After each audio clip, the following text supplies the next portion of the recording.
جس طرح ہم لوکل اپنے انویسٹر کو یا پرائیویٹ سیکٹر کو جب ہم اتنی مشکلات کا سامنا مختلف چیزوں میں کروا دیتے ہیں تو یہ ایک غلط پریسیڈنٹ ہم انٹرنیشنل انویسٹرز کے لیے بھی سامنے لے آتے ہیں. ان کے بھی پھر ظاہر ہے ان کا بھی مورال ڈاؤن ہو جاتا ہے اگر یہ اس طرح کا کوئی فیصلہ چیلنج ہو گیا پرائیویٹائزیشن کا عدالت میں, یہ اس طرح کی پریسیڈنٹ کوئی سیٹ ہوئی تو ہم وہ جن انٹرنیشنل انویسٹرز کا ہم انتظار کر رہے ہوتے ہیں کہ فورن انویسٹر آئے گا, ہمارے ایسیٹس کو خریدے گا یا یہاں انویسٹ کرے گا, جاب کریشن ہوگی, مختلف انڈسٹریز میں پیسے لگائیں گے, تو وہ تو کبھی بھی نہیں آئیں گے اگر اس طرح کے کمپلیکیشنز ہم یہاں اپنے لوکل انویسٹرز کے لیے پیدا کرتے رہیں گے. تو جی بالکل آپ نے صحیح کہا. ہمارے سامنے مثال ہے اسٹیل مل کی.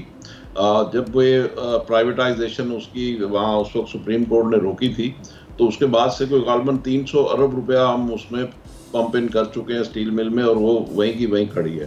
اسی طرح ریکوڈیک میں تقریباً $1 ارب کی ہمیں پینلٹی لگی.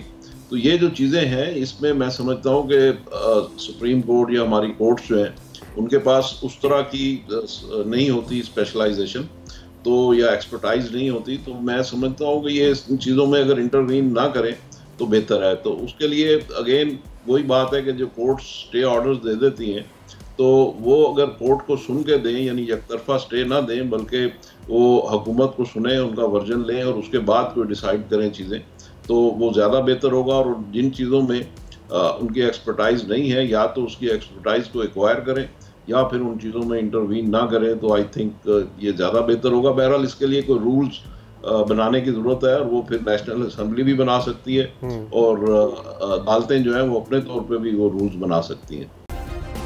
سبسکرائب کریں اور بیل دبائیں تاکہ کوئی خبر رہ نہ جائے.